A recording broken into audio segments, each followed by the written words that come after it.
Do not take 25% tax-free cash from your pension until you've considered these two things.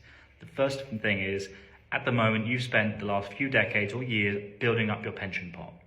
As soon as you access that, you're completely capped at how much you can contribute to your pension going forwards. What this means is, if you're not in retirement yet, the last few years, you really want to contribute as much as you can to benefit from that tax relief and future compounding growth. On that point, the compounding growth within your pension that you spent years building isn't subject to capital gains tax. So all that growth, you're not paying tax on, which is fantastic, because in a normal general investment account outside of an ISA, outside of a pension, you're typically going to pay tax on that gain when you're buying and selling investments. You don't have that when it comes to your pension. Would you take £12,500 now and delay your state pension by 1 year?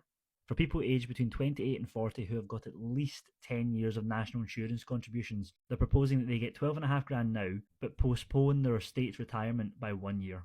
Now, personally for me, I would 100% be taking this money. I am in that age range, and I would be taking that money. There's a few reasons I'd be taking it. One, I can do a lot with 12.5 grand right now. I have a family, and that money would go a long way.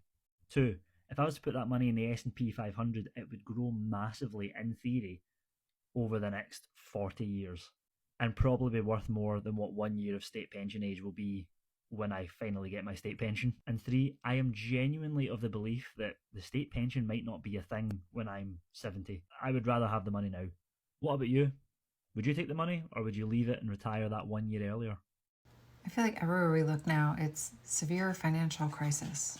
This is the post office temporarily suspending pension contributions among severe financial crisis. And I know the post office has had financial struggles in the past, and there's all kinds of issues with it that I haven't fully looked into. So I'm just going to look at what this article has to say. So it's temporarily suspending contributions to the employee pension plans in an effort to conserve cash due to an ongoing severe crisis. So there will not be any immediate detrimental impact to the current or future retirees if the normal cost payments are temporarily withheld. And then this statement from the Chief Financial Officer: the risk to the Postal Service and the American public from insufficient liquidity for postal operations dramatically outweighs any longer-term risk to pension funds from not making the currently due payments. So then they give a big picture view. It says officials have warned that the USPS is on course to run out of cash by around February of 2027. And I think I forgot to say this article is by Catherine Stoddard, and I always like to give somebody credit. The temporary suspension goes in on Friday, but current and future retirees are not immediately impacted. For the 2025 fiscal year, the net losses were $9 billion for the USPS, and the year before that, the losses amounted to $9.5 billion. This also said that started in 2007 as first class mail, which was its most profitable product, fell to its lowest volume since the 1960s. This is not looking good.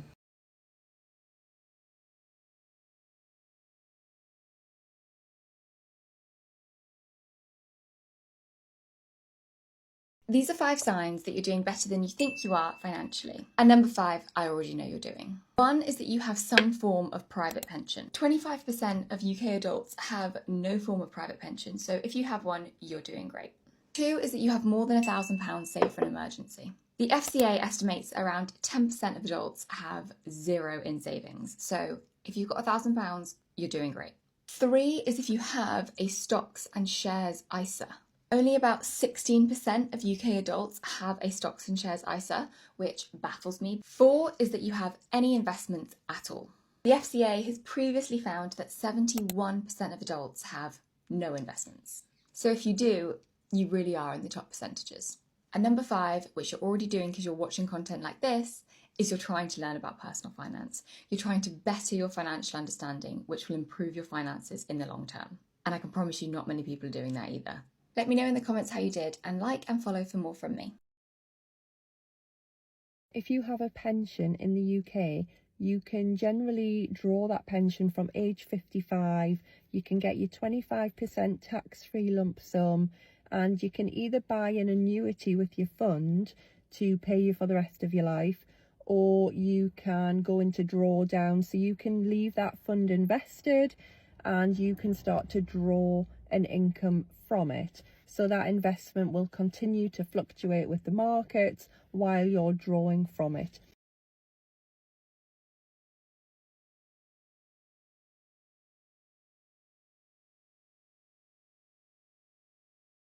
Before you withdraw your pension, stop.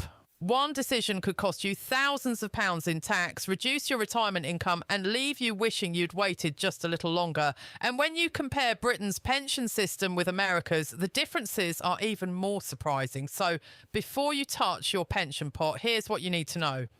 Across both the UK and the United States, more people are accessing their pensions than ever before. For some, it's because the cost of living has become unbearable. Others simply want to enjoy retirement while they're still healthy enough to do it. But a pension isn't like a normal savings account. The timing of your withdrawal can have a huge impact on how much money you actually keep. In the UK, most people with a private defined contribution pension can normally access it from age 55, although this is due to increase to age 57 for most people from 2028. Usually, up to 25% of your pension can be taken tax-free. However, any additional withdrawals are generally treated as taxable income. That means if you take a large lump sum in a single tax year, you could accidentally push yourself into a higher tax band. Instead of paying basic rate tax, you could end up paying 40% or even more on part of your withdrawal. Many people also don't realise that once they start taking taxable income from certain pensions, the amount they're allowed to pay back into a pension each year can become much more limited. It's one of those rules that catches people out because they only discover it after they've already taken the money. Now let's look at America. The retirement system works differently, with many people saving through 401k plans or individual retirement accounts known as IRAs. If someone withdraws money too early, they may not only have to pay income tax, but could also face an additional early withdrawal penalty, depending on their age and circumstances. While the rules are different, the lesson is exactly the same. The biggest mistake usually isn't taking money from your pension. It's taking the wrong amount at the wrong time without fully understanding the tax consequences. Whether you live in Britain or the United States, your pension could be one of the biggest financial assets you'll ever own. That's why it's worth taking a step back before making a withdrawal. Ask yourself one simple question. Am I taking this money because it's the smartest long-term financial decision, or because I feel I have no other choice right now? A little planning today could leave you with thousands more in retirement tomorrow. If you found this useful, make sure you subscribe, because we break down complicated money topics into simple, practical advice that could help you avoid expensive mistakes. Don't forget to like, share and subscribe.